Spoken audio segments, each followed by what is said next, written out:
स्वतंत्रता दिवस की आप सभी को हार्दिक शुभकामनाएं। आज का दिन बहुत ही खास है।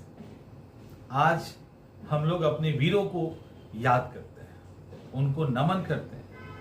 आज हमारे सेना के जवान जो हमारे देश के सुरक्षा के लिए शहीद हो गए, उनको याद करते हैं। लाखों लोगों की कुर्बानी के बाद ये देश बना। लेकिन एक चीज इंसानियत के नाते भी हमें हमेशा याद रखना चाहिए कि युद्ध कभी भी किसी भी चीज का विकल्प नहीं हो सकता। आज एक रियल स्टोरी इस स्वतंत्रता दिवस के अवसर पे आपको सुनाने जा रहे हैं कि किस तरह से हमारे वीर भारतीय सैनिकों ने 804 स्क्वायर किलोमीटर का एरिया पाकिस्तान से छीन लिया था। साथ में एक दर्द भी आपको बताएंगे कि किस तरह से उस घटना के बाद हजारों लोगों की जिंदगी बदल गई। पहले ये छोटा सा वीडियो क्लिप देखिए। यहाँ के बाद जो भी एरिया था वो 1971 में हमारे इंडियन आर्मी ने अपने कब्जे में लिया था। एक्चुअली इसके बाद सारा पाकिस्तान के अंदर था।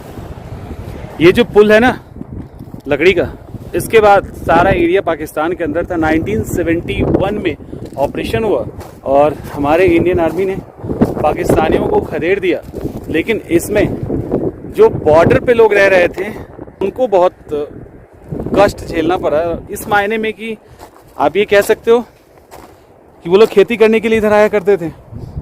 किसी के माता पिता, किसी के हस्बैंड, किसी का वाइफ, किसी का बच्चा, कोई उधर रह गया, कोई इधर रह गया। और जैसे ही रातों रात इंडियन आर्मी ने कब्जा किया, अब ये लोग ना उधर जा सकते थे, वो लोग ना इधर आ सकते थे।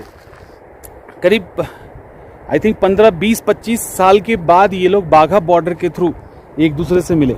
तो ये हमारे इंडियन आर्मी के लिए बहुत, या हमारे लिए बहुत बड़ी अचीवमेंट है। लेकिन जो बॉर्डर पे लोग रह रहे थे उनके लिए बहुत ही पेनफुल भी रहा। वो यादें आज भी उनके अंदर, मतलब उनको तकलीफ देती है। मैंने बात किया है कई लोगों से मैंने बात किया, तो वो जो है ना, वो आज भी उनको कहीं ना कहीं तकलीफ देती है। ये नहीं, उनको इंडिया में आने की खुशी है, लगभग सब खुश हैं इंडिया में। लेकिन जो छूट गया ना, उधर एक मौका मिलता है इधर से उधर करने का, तो जिनको जाना आना था, जो भी होता वो हो जाता, लेकिन नहीं मिल पाया। ये जो मेरे ससुर सास है, मेरा हस्बैंड है, इनका मम्मी पापा पाकिस्तान में रह गए जो 71 के वक्त। ये और उनका छोटा भाई दादा के पास इधर रह गए थे, तो 2015 में जाके मिल के आए इधर पाकिस्तान जाके। ये सब पाकिस्तान गए थे। आप यहीं जी। अभी जो आपने एरिया देखा, जिस जगह पे ये वॉर मेमोरियल का एक सिंबल लगा हुआ है, यहाँ के बाद सारा एरिया पाकिस्तान के पास था। बाल्टिस्तान का ये इलाका है, तुर्तुक का ये इलाका है, एरिया पाकिस्तान के पास था। 16 और 17 को एक सीक्रेट ऑपरेशन चलाया गया। अचानक से रात में अटैक किया गया और जो हमारा थांग तक का एरिया हमारे भारतीय सैनिकों ने देखते देखते पाकिस्तान से छीन लिया और आज ये हमारे भारत का हिस्सा है। लेकिन ये जो इलाका है, इसको ये तुर्तुक है। तुर्तुक लद्दाख के लेह जिले का एक गांव है, सियुक नदी के किनारे। और ये जो तहसील है उसका नाम है नुब्रा। एक अच्छा जगह है जहां पे लोग घूमने जाते हैं। बाल्टिस्तान का ये इलाका है। यहां पे त्यागशी, एक्चुअली त्यागशी वो जगह है जिसके बाद रिकॉर्डिंग अलाउड नहीं होता। यहां देखो, दिख जाएगा, त्यागशी के बाद रिकॉर्डिंग अलाउड नहीं होता। उसके बाद बॉर्डर एरिया स्टार्ट हो जाता है और उसके बाद आगे आपको एक लास्ट चौकी मिलेगा। जो लास्ट चौकी एक तरह से तुर्तुक है। उसके बाद फिर चौकी आगे नहीं है। आगे जब आप जाएंगे तो लास्ट थांग एक जगह है, वो आखिरी गांव उस साइड से पाकिस्तान के पहले पड़ता है। दरअसल कहानी क्या है, 16 और 17 दिसंबर की हुआ ये था उस दिन कि दो गांव हैं, एक है थांग और एक है फानू। थांग और फानू, जैसा कि अभी डिस्प्ले में देख रहे होंगे, फानू पाकिस्तान का गांव है, थांग इंडिया का गांव है। ये दोनों ऐसे गांव थे जिसको ट्विन विलेज के नाम से जानते हैं, जुड़वा गांव के नाम से जानते हैं। लोग पाकिस्तान के गांव में रहते थे और इस इलाके में खेती करने के लिए और ऑक्यूपेशन के हिसाब से आते थे। 16 तारीख को जब हमारे इंडियन आर्मी ने अटैक किया, रात में अटैक हुआ, तो जितने लोग वहां से यहां आके किसी कारण से स्टे कर गए होंगे अपनी जमीन देखने और इन सब के लिए, जो स्टे कर गए यहां वो यहीं रह गए, और जो पाकिस्तान में उनके रिलेटिव छूट गए वो वहीं रह गए। अब यहां से एक दर्दनाक स्टोरी की स्टार्टिंग होती है। किसी के पति यहां रह गए तो पत्नी वहां छूट गई, किसी के बच्चे यहां रह गए तो मां वहां छूट गई, और लगभग हर एक फैमिली के साथ ऐसा हुआ। जो दर्द उनकी आंखों से आज भी दिखता है। रिकॉर्डिंग अलाउड नहीं था, लोग कर रहे थे, बट मैंने नहीं किया, क्योंकि इंडिया एंड पाकिस्तान का सेंसिटिव बॉर्डर है, तो वो सम्मान करना चाहिए। लेकिन जो दर्द था ना वो आज भी था। और ये जो लेडी जो आपको वीडियो में भी दिख रही है, इनके पास एक गार्डन भी है। राजनाथ सिंह ने उस गार्डन को लेकर उनको अवार्ड भी दिया है।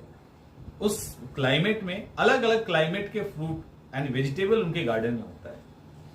दूसरा, ये जो लेडी हैं, इनके पति पाकिस्तान में छूट गए, ये यहां रह गए। कहानी आपने अभी थोड़ी देर पहले सुनी। तो ये स्थिति हुई। अब इसके कारण क्या हुआ कि उस समय तो बॉर्डर सील हो गया, काफी टेंस माहौल था। कई सालों के बाद जब बाघा बॉर्डर खुला, तो जैसे लोग सब जाते हैं उस तरह से इन्होंने भी अपना वीजा पासपोर्ट बनवाया और अपने रिलेटिव्स के मिलने गए। तब तक बहुत देर हो चुकी थी, कई सारे जो उम्र दराज थे वो गुजर चुके थे, छोटे बच्चे बड़े हो चुके थे। वो जो फीलिंग्स जो एक माँ बाप के अंदर अपने बच्चों के लिए थी, बच्चों के पास वो फीलिंग नहीं थी। जो बड़े बच्चे अपने माँ बाप से मिलने गए तो पता चला कोई माँ नहीं है, तो कोई पिता नहीं है, देहांत हो गया, उनसे मिल नहीं पाए। तो ये दर्दनाक स्टोरी लगभग हर एक देश के हर एक बॉर्डर पे आपको देखने को मिलेगा। उसी का एक एग्जाम्पल ये था। तो इस स्वतंत्रता दिवस पे हमें प्राउड भी हुआ एक तरफ, तो दूसरी तरफ उनकी कहानी को सुन के दुख भी हुआ। लेकिन कोशिश हमारी एज ए ह्यूमन बीइंग यही होनी चाहिए कि बिना लड़ाई के अपने अपने हक की चीजें अगर मिल जाए तो ये नौबत ही ना आए। ये जो थांग विलेज है जिसको आपने अभी आप देख रहे हैं, एक्चुअली ये थांग के बाद पाकिस्तान का गिलगित बल्तिस्तान वाला इलाका स्टार्ट हो जाता है।